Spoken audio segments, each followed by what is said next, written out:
चलिए शुरू से शुरू करते हैं। लास्ट वाले लेक्चर के अंदर हम लोगों ने स्टार्ट किया था ह्यूमन रिप्रोडक्शन, और ह्यूमन रिप्रोडक्शन के अंदर हम लोगों ने कुछ चीजों के बारे में बात कर ली थी, जैसे कि रिप्रोडक्शन की डेफिनेशन क्या होती है, या फिर type of reproduction, sexual reproduction and sexual reproduction. इसके अलावा पूरा जो ह्यूमन रिप्रोडक्शन चैप्टर है, उस चैप्टर को हम लोगों ने कुछ पॉइंट्स के अंदर डिवाइड कर दिया था, जैसे कि फर्स्ट गैमेटोजेनेसिस, और गैमेटोजेनेसिस के बाद इंसेमिनेशन, इंसेमिनेशन के अलावा फर्टिलाइजेशन, फर्टिलाइजेशन के बाद इम्प्लांटेशन, इम्प्लांटेशन के बाद गेस्टेशन, गेस्टेशन के बाद पार्चुरेशन, पार्चुरेशन के बाद लैक्टेशन।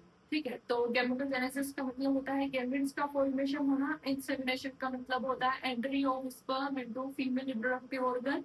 इसके अलावा फर्टिलाइजेशन का मतलब होता है fusion of male and female gametes, and implantation का मतलब होता है zygote embedded into female reproductive या फिर फीमेल रिप्रोडक्टिव लेयर एंडोमेट्रियम।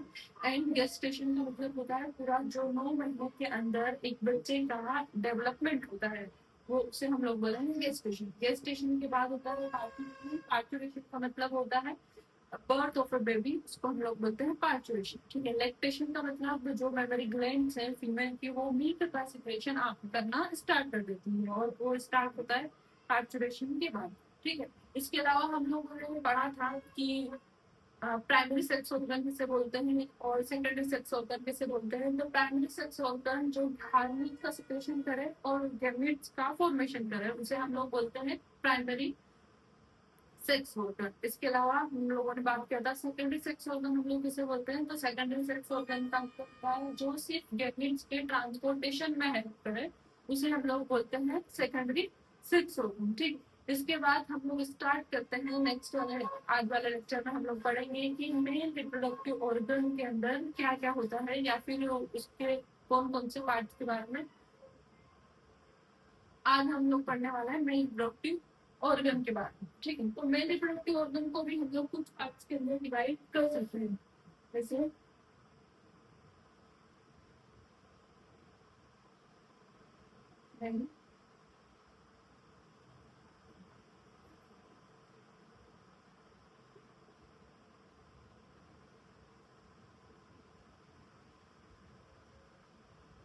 इसके अंदर हम लोग पढ़ेंगे टेस्टिस के बारे में।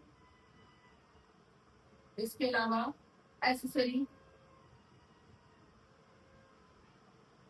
एसेसरी डॉग्स के बारे में, और एसेसरी ग्लैंड्स के बारे में, एसेसरी डॉग्स, एसेसरी ग्लैंड्स के बारे में। इसके अलावा एक्सटर्नल,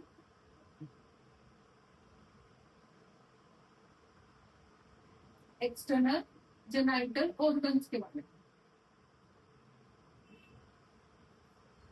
एक्सटर्नल जेनाइटल ऑर्गन के बारे में। अभी हम लोग स्टार्ट करने वाले हैं टेस्टिस।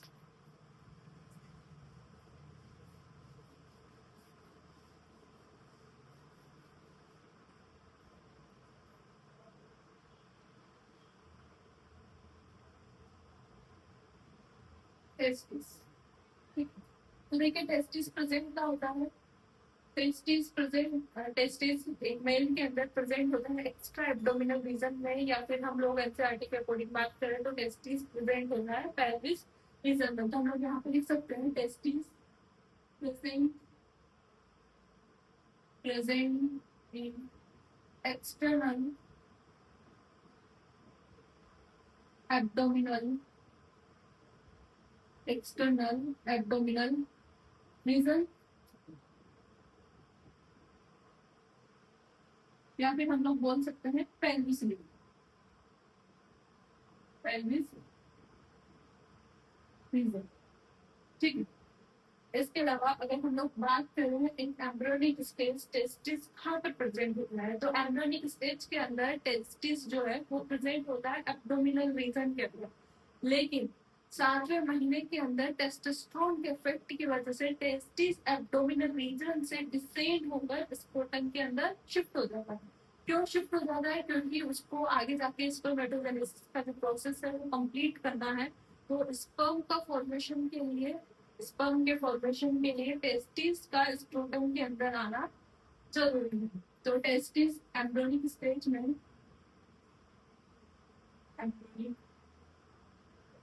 स्टेज में टेस्टिस प्रेजेंट होता है एब्डोमिनल रीजन में, internal abdominal region, abdominal region.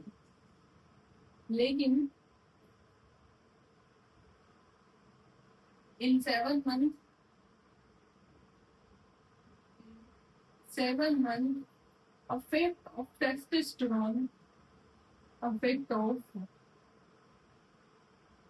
testosterone, testes, testes descend into testes, descend into scrotum. क्यों? क्योंकि उसको जो स्पर्मेटोजेनेसिस का प्रोसेस है,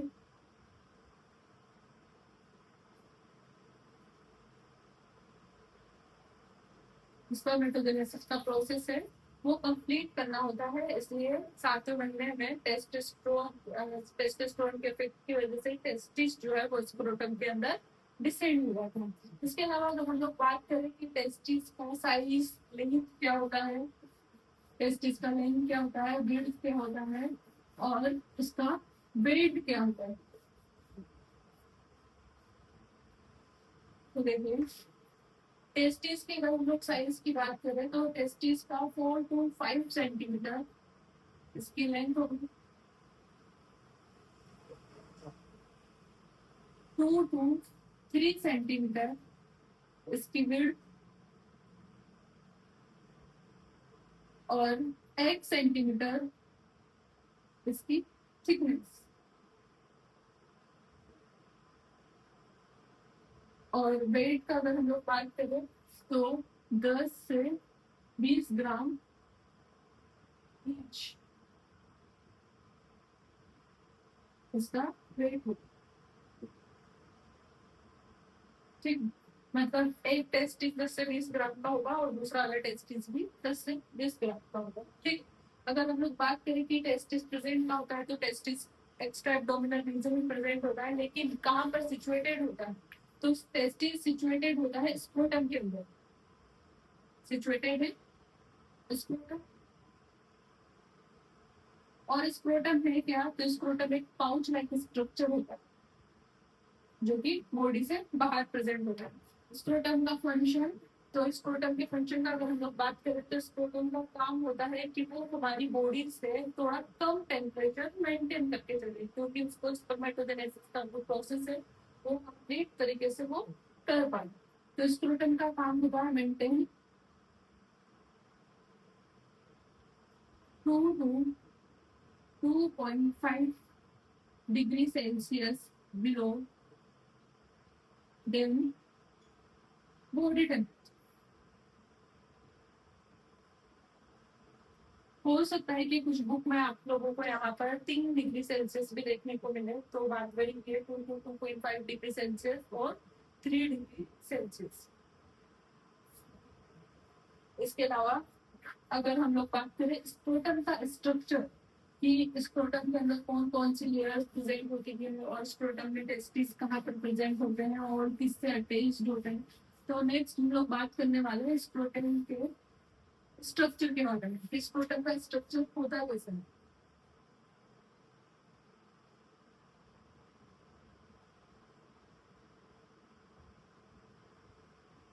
तो स्क्रोटम के अंदर 3 लेयर्स प्रेजेंट होती हैं।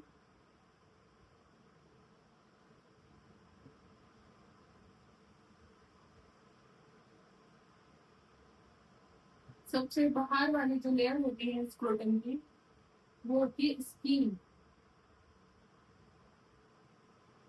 इस तरीके से स्क्रोटम में 3 लेयर्स प्रेजेंट होती है।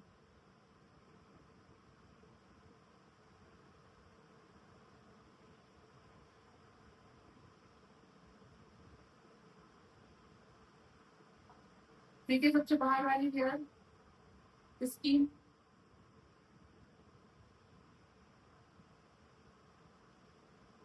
सबसे बाहर वाली लेयर स्किन, फिर उसके बाद प्रेजेंट होती है डार्कोस मसल, डार्कोस मसल, और उसके बाद अंदर वाली जो मसल्स है वो है क्रेमास्टर मसल्स।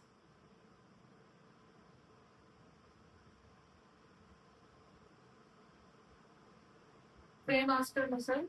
और इसके अलावा हम लोग जो बोलते हैं कि टेस्टिस जो है वो 7वें महीने में टेस्टोस्टेरोन के इफेक्ट की वजह से स्क्रोटम के अंदर डिसेंड हो जाता है, तो वो जहां से डिसेंड होता है जो उसका पाथवे होता है उसे हम लोग बोलते हैं इंग्यूरल कैनाल।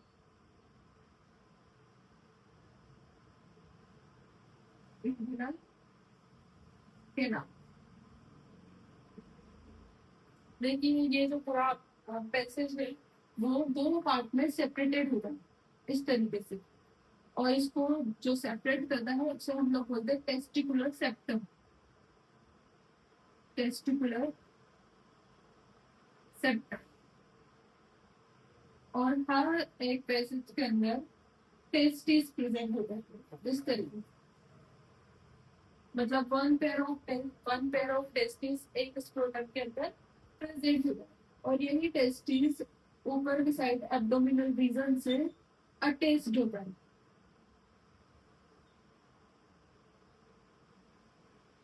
जहां से अटैच्ड होता है उसे हम लोग बोलते हैं स्पर्मेटिक कोड।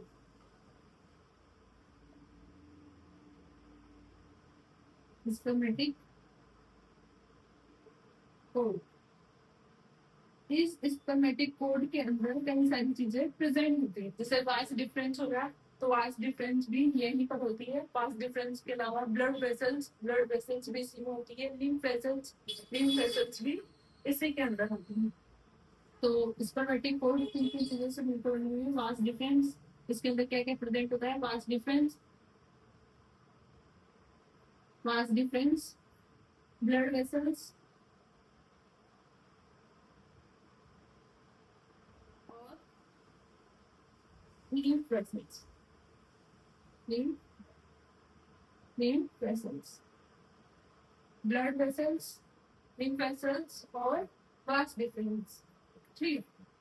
इसके अलावा अगर हम लोग बात करें कि डार्कोस मसल्स का काम क्या होता है, तो मसल्स का काम होता है कॉन्ट्रेक्शन का और रिलैक्सेशन का। कॉन्ट्रेक्शन और रिलैक्सेशन का तब करते हैं जब बाहर के एनवायरमेंट में टेम्परेचर में चेंजेस होते हैं, तो उस टाइम पर यहाँ पर कॉन्ट्रेक्शन और रिलैक्सेशन करने का ये काम करते हैं। जैसे कि बाहर अगर सर्दी वाला टाइम चल रहा है तो उस टाइम पर यहाँ पर कॉन्ट्रेक्शन होगा, और कॉन्ट्रेक्शन होकर ये बॉडी के पास जाकर शिफ्ट होना स्टार्ट कर देगी, क्योंकि उनको अपना टेम्परेचर मेंटेन करना। लेकिन अगर बाहर की साइड गर्मी है तो उस टाइम पर वो बॉडी से दूर जाना स्टार्ट कर देंगे, क्योंकि उनको टेम्परेचर मेंटेन करना। ठीक है, ये तो है ये तो है लेयर्स वाला कि मसल्स का कि उनके अंदर कॉन्ट्रेक्शन और रिलैक्सेशन होता है। ठीक है, लेकिन इनके अंदर जब कॉन्ट्रेक्शन और रिलैक्सेशन होता है तो टेस्टिस को भी ऊपर की साइड शिफ्ट होना और नीचे की साइड शिफ्ट होना पड़ता है। ठीक, तो उस कंडीशन में यहाँ पर ये जो मसल्स हैं यहाँ पर अटैच्ड होते हैं गुबर्निकुलम फाइबर्स,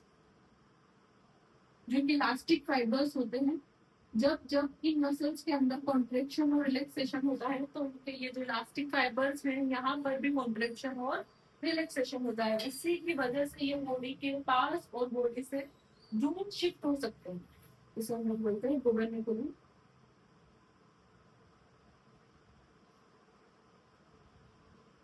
ये इलास्टिक फाइबर्स।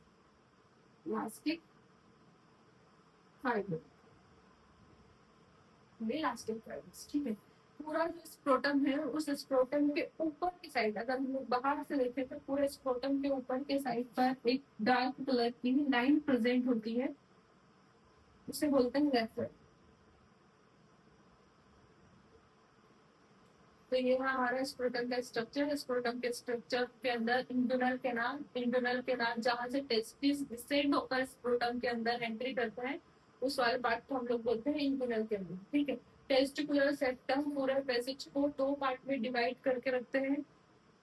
पूरे पार्ट को दो पार्ट में डिवाइड करके रखते हैं, उसे हम लोग जहाँ से डिवाइड होता है उसे हम लोग बोलते हैं टेस्टिकुलर सेप्टम। स्पर्मेटिक कोर्ड के अंदर कुछ चीजें प्रेजेंट होते हैं, इसी पास डिफरेंस हो गया, ब्लड वेसल्स होगी और लिम्फ वेसल्स होंगी, वो स्पर्मेटिक कोर्ड के अंदर प्रेजेंट होती है। स्पर्मेटिक कोर्ड का काम क्या होता है? स्पर्मेटिक कोर्ड एब्डोमिनल रीजन को और टेस्टिस दोनों को अटैच करके रखते हैं। ठीक है, और स्क्रोटम के अंदर 3 लेयर प्रेजेंट होती है। सबसे बाहर वाली लेयर स्किन की लेयर होती है, इसके अलावा डार्टोस मसल्स की लेयर होती है और क्रेमास्टर मसल की लेयर होती है, जिनका काम होता है कॉन्ट्रेक्शन का और रिलैक्सेशन का। ठीक है, टेस्टिस और बाहर जो लेयर्स हैं मसल्स जो है उनसे अटैच्ड होते हैं गुबर्निकुलम इलास्टिक फाइबर्स, जो कि कॉन्ट्रेक्शन और रिलैक्सेशन का काम करते हैं। उसके बाद हम लोग पढ़ेंगे कि यहाँ से अगर हम लोग एक टेस्टिस को निकाल के देखें तो उसके अंदर क्या क्या प्रेजेंट होता है या फिर उसका स्ट्रक्चर कैसा होता है। तो हम लोग नेक्स्ट पढ़ेंगे टेस्टिस के स्ट्रक्चर के बारे में।